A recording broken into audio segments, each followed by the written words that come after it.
Welcome to our next mini lecture on disability studies and education titled Making Sense of Special and Inclusive Education. In this mini lecture, we will focus most heavily on your reading from this week by authors Baglieri, Valli, Connor, and Gallagher titled Disability Studies and Education, the Need for a Plurality of Perspectives on Disability. We will begin by very quickly examining just a few of the author's critiques of traditional special education. Then we will move into the ways in which disability studies and education can have implications for inclusive classroom practice. We will ground ourselves in two guiding frameworks. One, the least dangerous assumption, and two, presuming competence. We will then conclude this mini lecture with one pedagogical practice that is very much reflective of a DSC approach, Universal Design for Learning. Baglieri et al. Worked through several critiques of special education, drawing on an incrementalist versus reconceptualist framework. Since you have all read this article in advance of the seminar, I just want to touch on three ways in which traditional special education folks differ from those with a disability studies and education approach.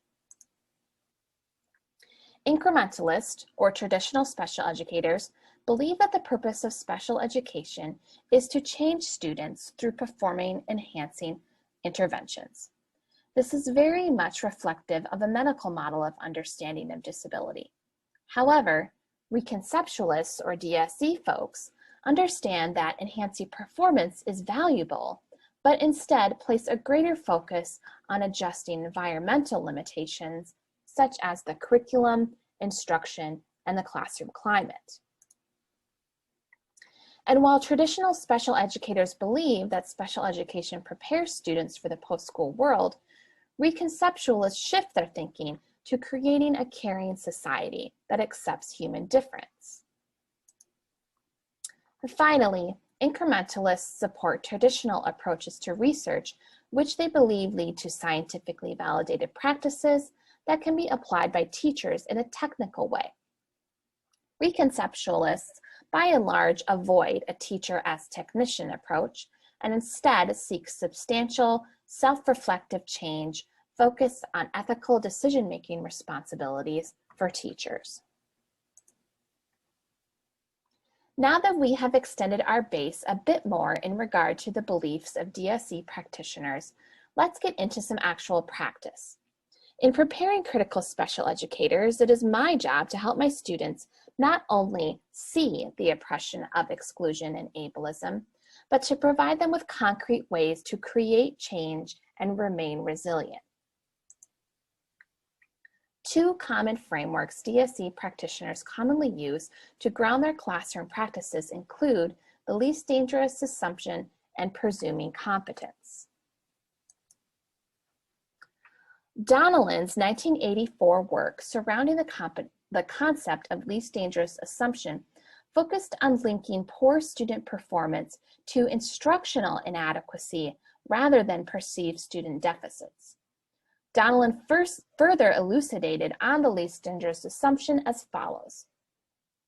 The criterion of least dangerous assumption holds that in the absence of conclusive data, educational decisions ought to be based on assumptions which, if incorrect, will have the least dangerous effect on the likelihood that students will be able to function independently as adults.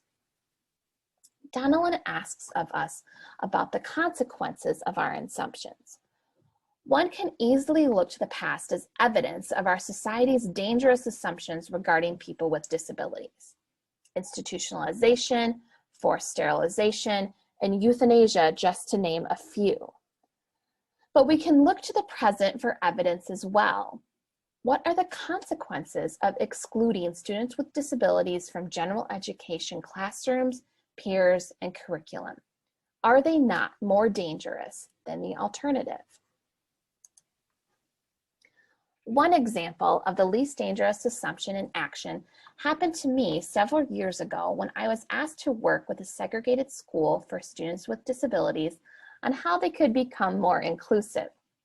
Let's leave the irony of that ask aside for now. A group of very well-meaning teachers were taking me on a tour when we came across a very large and organized space on the lower level of the building. The teachers were very excited to tell me about this new quote unquote pre-vocational space for their first graders. They showed me all of the bins of items to be sorted and the little time card punch on the wall where students would, quote, clock in and out. I began to get panicky when in this room, as I had recently left my position working with youth at a sheltered workshop, and this was bringing back too much trauma. I had to leave when a teacher mentioned, "Isn't it great how we are preparing them for their future in sheltered work?" That is a very dangerous, but unfortunately very common assumption to be made for our kiddos with complex learning needs. Instead of focusing on accessing communication, expanding language, or learning in a text-rich environment, the curriculum for these little first graders was boxes, bins, mittens, and time clocks.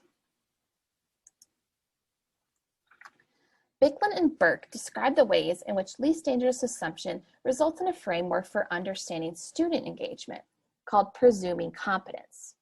To presume competence, quote, casts the teachers, parents, and others in the role of finding ways to support the person to demonstrate her or his agency, unquote. As the authors further note, presuming competence means approaching students with disabilities as thinking people with ideas about their lives, giving students the benefit of the doubt and then looking really hard for evidence.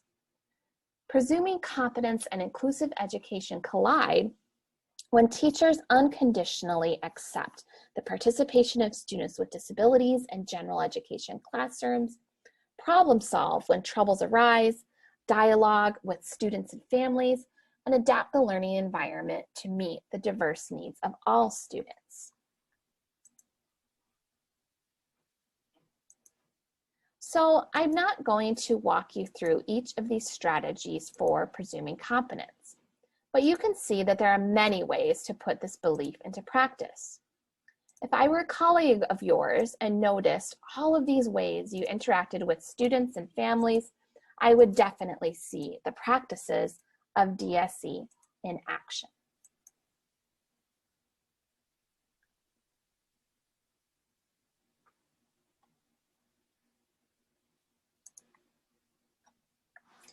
We've already explored a few tangible ways that DSE beliefs can be put into practice through the frameworks of the least dangerous assumption and presuming competence.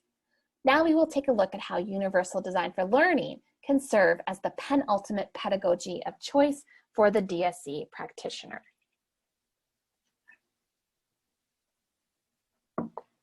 In your reading for this week's seminar, Baglieri et al. Argue that strategies related to accommodations and modifications are oftentimes viewed as only necessary for students with disabilities. This can result in stigma, a conceptualization of such practices as extra work for both teachers and students, and perpetuates the dichotomous labeling of students as either special education or regular education. Instead, the authors offer UDL as one approach to try to change our practices rather than change our students and help teachers to align themselves with the DSE frame of thought. UDL is intended, quote, as a way to approach all teaching situations useful to all teachers, end quote. UDL anticipates the diversity of our learners and was drawn for the architectural concept of universal design, where physical spaces are designed with the diversity of users in mind. By anticipating that our learners will bring diverse strengths and needs to the classroom, we can find ourselves needing to modify or retrofit our planning and instruction less and less.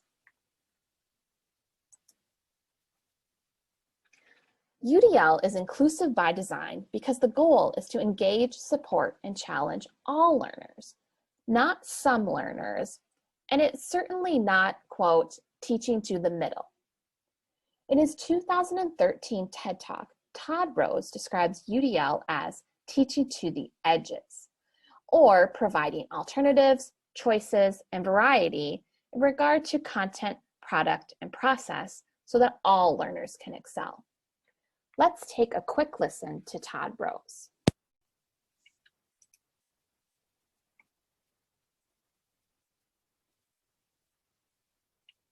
Please welcome to the TEDx Sonoma County stage, Todd Rose.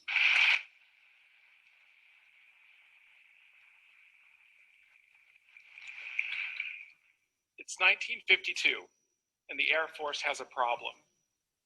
They've got good pilots flying better planes, but they're getting worse results, and they don't know why.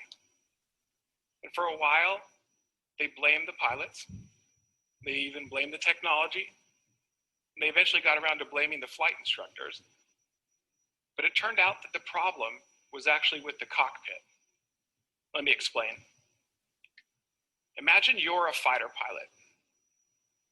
You're operating a machine that in some cases can travel faster than the speed of sound, and where issues between success and failure, sometimes life and death, can be measured in split seconds.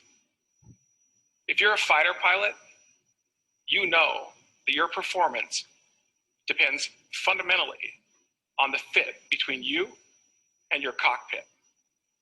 Because after all, what good is the best technology in the world if you can't reach the critical instruments when you need them the most?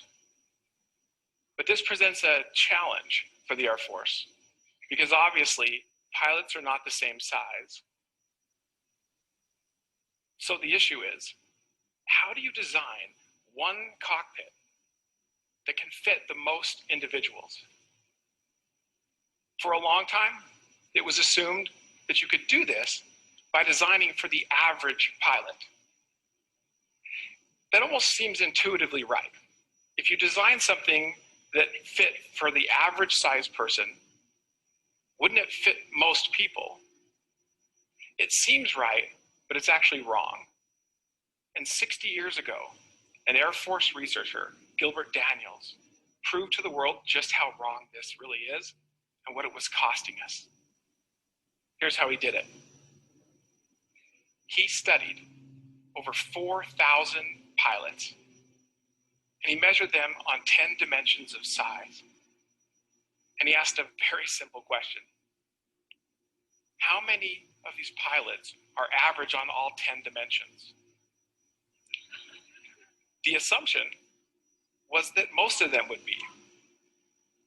Do you know how many really were? 0. Gilbert Daniels proved there was no such thing as an average pilot. Instead, what he found was that every single pilot had what we call a jagged size profile, right? Means no one's at the same on every dimension.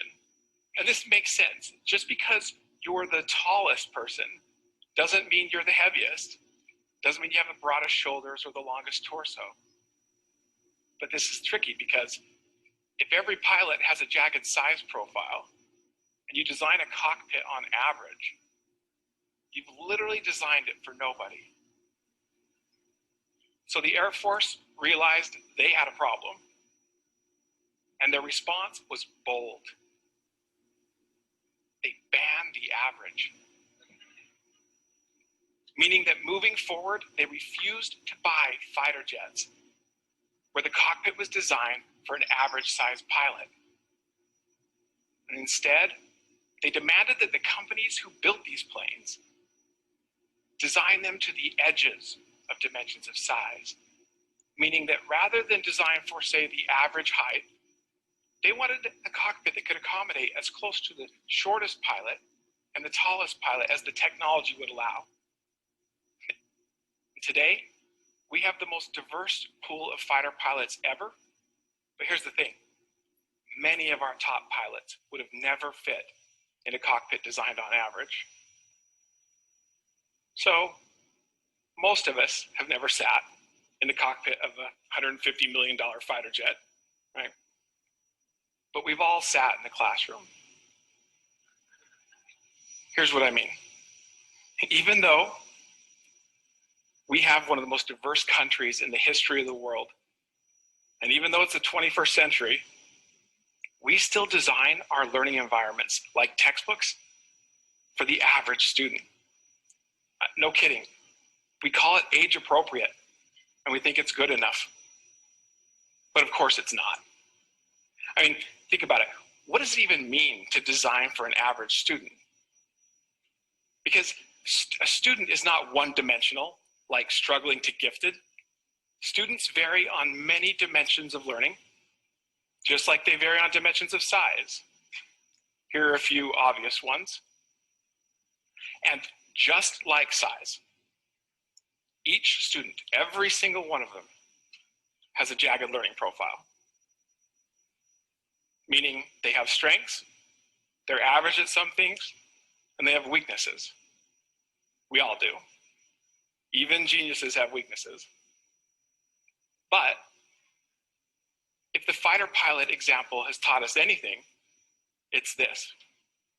If you design those learning environments on average, odds are you've designed them for nobody. So the real question to me is, how do we get these adjustable seats for learning in the hands of every student as fast as possible without spending more money? Here, I actually think the Air Force has given us the formula for success. What if we ban the average in education? We know it destroys talent. Instead, what if we demanded that the companies that sell these materials into our classrooms design them not to the average of dimensions of learning, but to the edges? It would be a bold move.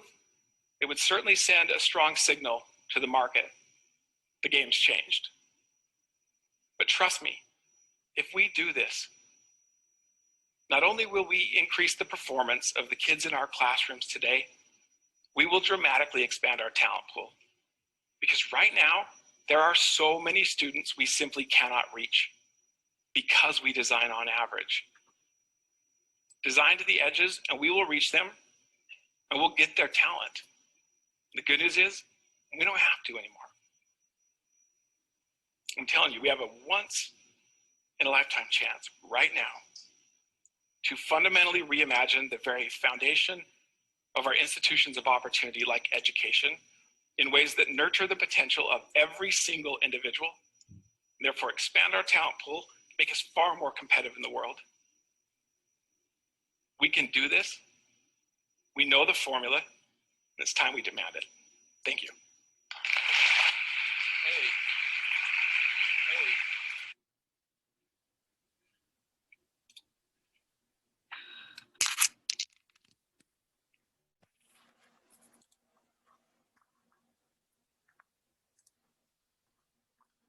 Now, it is important to note that UDL is not without its trouble spots.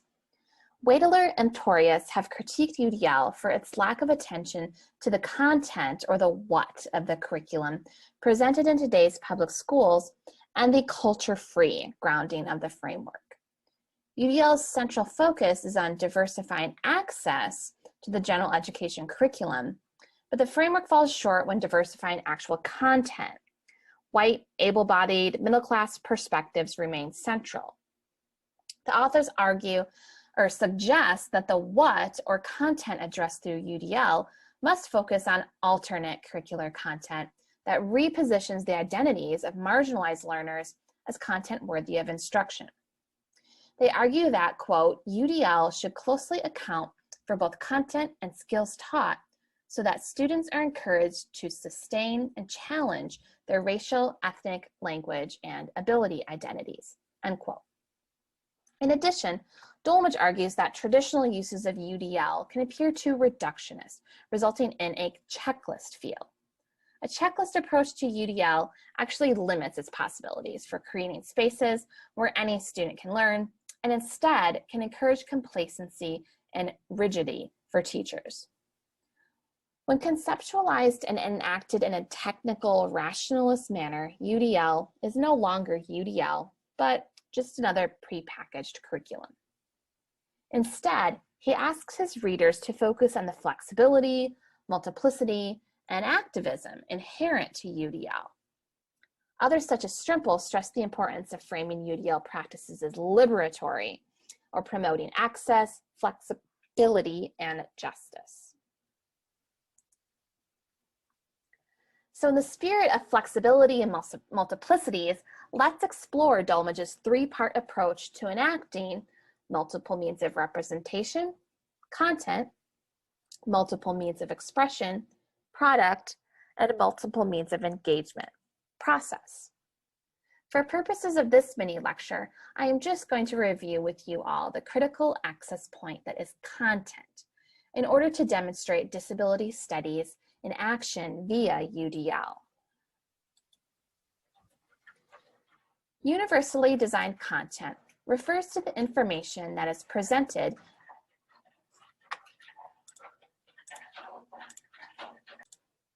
I apologize, my cat went a little wild with her scratching for a moment there. Okay, so universally designed content refers to the information that is presented or shared and how students will acquire such information and knowledge. Considerations for universally designed content include what we teach and the materials or technology we use. Teachers are encouraged to ask themselves the following questions when planning for universally designed content. Will you front load or highlight critical features as well as provide more complex examples? Will you support background knowledge with culturally relevant content? What supplemental materials will you use in addition to the text? Will you offer a variety of learning objectives? The key to planning for universally designed content lies in the multiplicity of examples and materials you provide. For example, in a secondary classroom in the US where students are learning about the civil rights movement, the topic might be the history of the Freedom Riders. Students may be assigned a reading from the standard textbook, but they are also provided with an excerpt from Theo Harris's The Rebellious Life of Mrs. Rosa Parks. They may listen to and analyze music from the era, such as Johnson's Lift Every Voice and Sing and Cook's Change Gonna Come. They might view primary sources, such as maps from the 1961 Freedom Rides, or engage with local community residents willing to serve as guest speakers or cultural ambassadors. Flexible pathways to this content could also include audio versions of both the textbook and Theo Harris's novel for interested students, as well as written copies of song lyrics, or even a Tar Heel Reader adapted version of the text for students with complex communication needs or emerging readers. So I'm just going to pause for a minute to take you to the Tar Heel Reader and show you how our students with complex communication needs, our emerging readers, our kiddos with intellectual disabilities in high school can really engage with like tough, meaningful, important content. So the Tar Heel Reader takes traditional textbooks, it takes general education curriculum and topics and modifies them into little books that are very easy to digest and are leveled, so to speak, to a reading level that fits students with complex needs. So we just see here very briefly, we have Rosa Parks, when she was born, she left school, she refused to move from her seat, she was arrested. Some of the Tar Heel Reader books will also speak for students so that they can listen to the text. So by providing such a diversity of content, you as a teacher are recognizing the diversity of your students, all of your students. Nothing on this list screams out student with a disability. Variation and diverse access points for content just become natural choices for all students. You as a teacher recognize that there are no deficits in your students, only opportunities to adjust your instruction in new and exciting ways. A DSE approach to instruction can provide teachers with the opportunity to shift their focus of remediation away from their students and toward their own practices. How do I need to change in my beliefs, my interactions, and my practices, rather than how do I need to change my students? But to do this, you have to be brave. And on that note, let me share with you a video from some former graduate students of mine. These teachers and their students truly demonstrate what it means to be inclusive, to be just, and to be brave.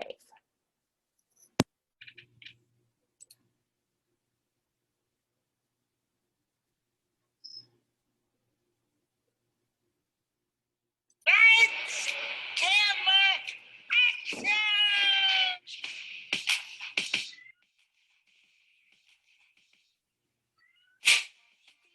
Amazing, you can turn a phrase into a weapon or a drug. You can be the outcast to be the backlash of somebody's lack of love.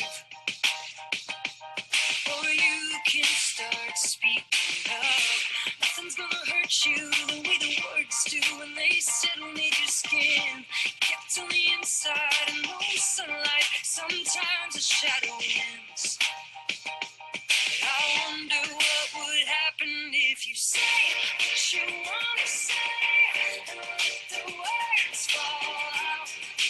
Honestly, I wanna see you be brave. What you wanna say and let the words fall out. Honestly, I wanna see you be brave. Just wanna see you. I just wanna see you. Just wanna see you. I wanna see you be brave. Just wanna see you. I just wanna see you. Just wanna see you.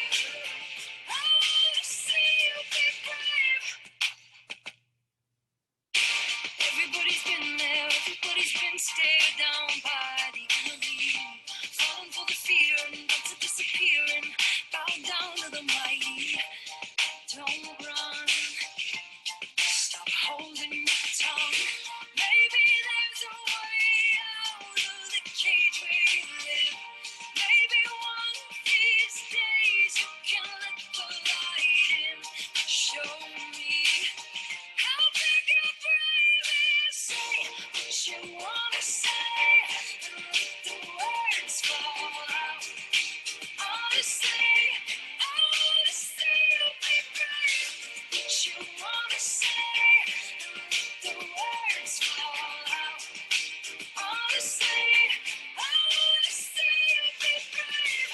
Ever since your history of silence won't do you any good, did you think it would?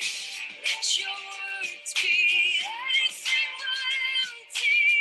Why don't you tell them the truth? Say what you wanna say and let the words fall out. Honestly, I wanna see you be brave. What you wanna say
So that's all for this lecture, folks. I'm really excited to see you in a couple weeks to talk more about disability studies and inclusive education. Thank you.